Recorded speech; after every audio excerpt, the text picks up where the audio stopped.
महाभारत के अंत में यदुवंश का विनाश अर्थात यदुवंश नाश एक अत्यंत दुखद और महत्वपूर्ण घटना है, जो मौसल पर्व के नाम से महाभारत में है।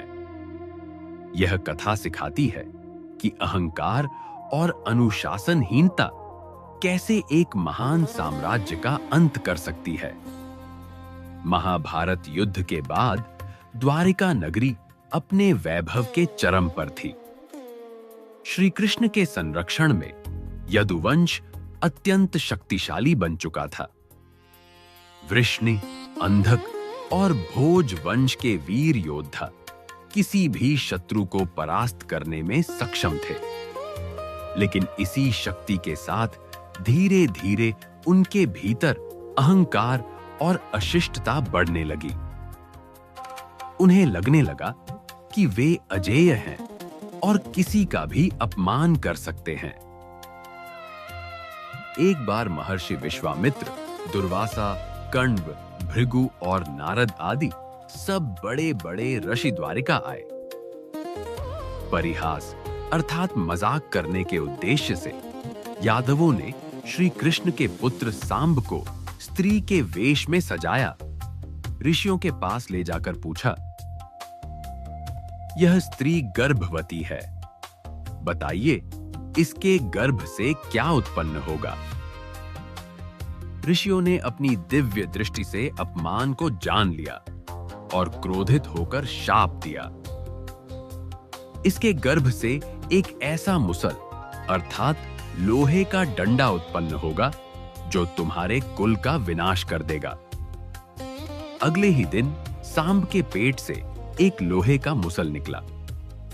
राजा उग्रसेन ने भयभीत होकर उस मुसल को चूरा चूरा करवाकर समुद्र में डलवा दिया, लेकिन उस मुसल अर्थात लोहे का एक छोटा टुकड़ा गल नहीं सका और उसे एक मछली ने निगल लिया। मुसल का बाकी चूरा समुद्र के किनारे एराका, जो बिना गांठ की एक प्रकार की घास होती है, उसके रूप में उग आया। द्वारिका में अपशकुन होने लगे थे और उसके संकेत स्वरूप आकाश, पृथ्वी और अंतरिक्ष में बड़े बड़े उत्पात हो रहे थे। तब श्री कृष्ण के आदेश पर सभी यादव प्रभास क्षेत्र पर तीर्थ यात्रा के लिए गए। वहां जाकर वे सभी मंगल कृत्य तो कर रहे थे, किंतु बुद्धि भ्रष्टता के कारण वे सब मिलकर मैरेयक नामक मदिरा का पान करने लगे। मदिरा के नशे में सभी यादव अपनी मर्यादा भूल गए और उनका विवेक नष्ट हो गया। घमंड और उन्मत्तता के कारण वे सब आपस में लड़ने लगे। सच पूछो तो श्री कृष्ण की माया से ही वे सब मूढ़ हो रहे थे। उस लड़ाई में सात्यकी ने कृतवर्मा पर सोए हुए पांडव पुत्रों को मारने का आरोप लगाया और क्रोध में आकर उनका सिर काट दिया। इसके बाद यादव दो गुटों में बंट गए और एक दूसरे को मारने लगे। जब शस्त्र समाप्त हो गए तो उन्होंने समुद्र किनारे उगी एराका घास उखाड़ ली। ऋषियों के शाप के कारण वह घास हाथ में लेते ही वज्र के समान घातक मुसल बन गई। इस गृह युद्ध में श्री कृष्ण के सामने ही प्रद्युम्न, सात्यकी, अनिरुद्ध सहित पूरा यदुवंश समाप्त हो गया। अपने कुल का नाश देखकर बलराम जी समुद्र तट पर बैठ गए और समाधि के माध्यम से शेषनाग के रूप में अपना देह त्याग किया। श्री कृष्ण एक पीपल के वृक्ष के नीचे योग निद्रा में थे। तभी जरा नामक शिकारी ने, जो पिछले जन्म में बाली था, उसने कृष्ण के पैर के चमकते पद्म को मृग की आंख समझकर विषैला बाण चला दिया। यह बाण उसी मुसल के टुकड़े से बना था जिसे मछली ने निगल लिया था। तीर लगने के बाद श्री कृष्ण ने शिकारी को बुलाया। वह भयभीत होकर क्षमा मांगने लगा। श्री कृष्ण ने उसे क्षमा कर दिया और शांत भाव से अपने दिव्य धाम को प्रस्थान कर गए। उनका अवतारी कार्य पूर्ण हो चुका था।